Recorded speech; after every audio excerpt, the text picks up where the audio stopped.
اے بچیوں والوں تمہیں مبارک ہو، اے بیٹیوں والوں تمہیں مبارک ہو۔ اپنی بیٹیوں کو کبھی برا نہ سمجھنا۔ نبی پاک علیہ الصلوۃ والسلام فرماتے ہیں جس شخص کے بیٹی ہو وہ اسے زندہ دفن نہ کرے، اسے ذلیل نہ سمجھے، تو اللہ عز و جل اسے جنت میں داخل کر دے گا۔ ایک اور جگہ نبی پاک فرماتے ہیں اللہ اکبر، یہ حدیث تو میں کہتا ہوں ختم ہے نا، اس کے بعد الفاظ ہی نہیں بچتے۔ بہت ساری بیٹیوں کی فضیلت کی حدیث ہے، مگر یہ حدیث ادھر جا کے لگتی ہے، دل کو چھو لیتی ہے۔ سنو تو صحیح اس کے الفاظ کیا ہیں۔ اللہ کے نبی فرماتے ہیں بیٹیوں کو برا مت کہو، میں بھی بیٹیوں والا ہوں۔ ہائے ہائے، ختم ہو گئی نا بات ہے۔ اللہ کے نبی نے صلی اللہ تعالی وسلم نے اپنی نسبت بیٹیوں کی طرف فرمایا میں بھی بیٹیوں والا ہوں۔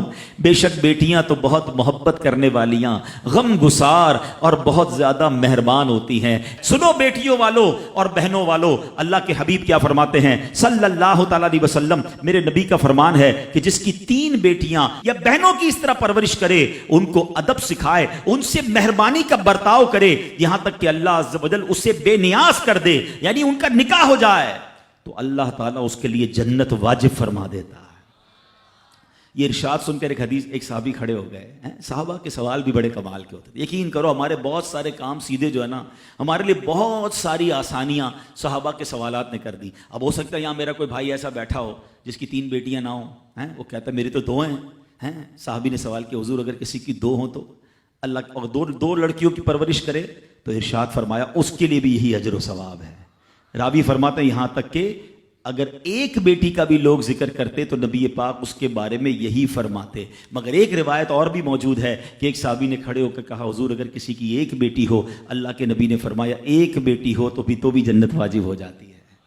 بیٹیوں پر شکایت، بیٹیوں پر منہ چڑھاتے ہو، بیٹیوں پر لڑائی کرتے ہو، اللہ اکبر، یہ تو جنت میں جانے کا ٹکٹ ہے۔ تو اپنی بیٹیوں سے پیار کریں۔ اور باپ جتنے بیٹھے نا، مجھے پتا ہے وہ میری بات کی تائید کریں گے، شاید پیدائش پہ منہ چڑھایا ہوگا کسی نے، لیکن آج بھی باپ سے زیادہ کلوز بیٹی ہی ہوتی ہے۔ پیار وہ باپ سے بیٹی ہی کرتی ہے، گھر جاؤ تو بیٹی باپ کا انتظار زیادہ کرتی ہے۔ اور اسلام عورتوں کے حقوق کی شاندار انداز سے بیان کرتا ہے۔ اللہ کے نبی علیہ الصلوۃ والسلام فرماتے ہیں جب کسی کے ہاں لڑکی پیدا ہوتی ہے، سنو، گھر پہ مہمان آئے تو اچھا لگتا ہے نا، اور کوئی بڑا اہم مہمان آ جائے، کوئی بڑے بزرگ آ جائیں تو کتنا خوش ہو جاتے ہیں آپ۔ کئی ایسے بزرگ ہوں گے، کئی ایسے علماء ہوں گے، کوئی ایسی شخصیت ضرور ہوگی جس کو آپ اپنے گھر بلانا چاہتے ہوں گے، مگر آپ سوچتے ہوں گے یار وہ میرے گھر کیسے آئے گا، بہت بڑا آدمی ہے، بڑا مصروف شخص ہے، پسند تو مجھے بہت ہے مگر میں گھر نہیں بلا سکتا۔ سنو، جب تمہارے گھر بیٹی آتی ہے تو پتہ ہے کون مہمان آتا ہے؟ اللہ کے نبی فرماتے ہیں جب کسی کے ہاں لڑکی پیدا ہوتی ہے تو اللہ عز و جل فرشتوں کو گھر بھیجتا ہے۔ ہاں، آپ کے گھر فرشتے آتے ہیں اور کیا کہتے ہیں؟ فرشتے آ کر کہتے ہیں اے گھر والوں تم پر سلامتی ہو۔ پھر فرشتے اس بچی کو اپنے پروں کے سائے میں لیتے ہیں، اس کے سر پر ہاتھ پھیرتے ہوئے کہتے ہیں یہ کمزور سی جان ہے جو ایک کمزور جان سے پیدا ہوئی ہے، جو شخص اس کمزور جان کی پرورش کی ذمہ داری لے گا تو قیامت تک مدد خدا اس کے شامل حال رہے گی۔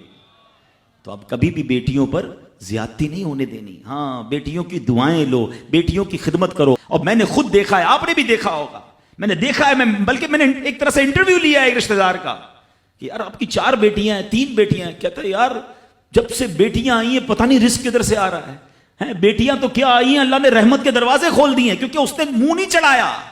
کچھ ہوں گے ایسے بیٹیوں والے جن کا ہاتھ تنگ ہوگا، تو غور کرو جب بیٹی ہوئی تھی تو شکر کیا تھا یا شکوہ کیا تھا؟ اللہ نے تو بھیجی تھی رحمت تمہارے گھر پہ، تم نے اس وقت بھی اللہ کو ناراض کیا، بیوی کو گالیاں دی، ہنگامہ کیا، اب کہتے ہو رحمت نہیں آ رہی۔ تم نے تو کتنی ناشکری کر لی۔ اگر تم سجدہ شکر ادا کرتے، اللہ کی بارگاہ میں رضا راضی رہتے، اللہ بیٹیاں تو دیتا مگر تم پر رحمت کے اور دروازے بھی کھول دیتا۔ اور ہم نے دیکھا ہے لوگوں کے رزق کو بڑھتے ہوئے۔ تو کبھی بیٹی کی پیدائش پر آپ نے منہ نہیں چڑھانا ہے، ہاں، نہ اپنی زوجہ کو تانے دینے ہیں، اور بیٹیوں کا خیال رکھیں، بہنوں کا خیال رکھیں۔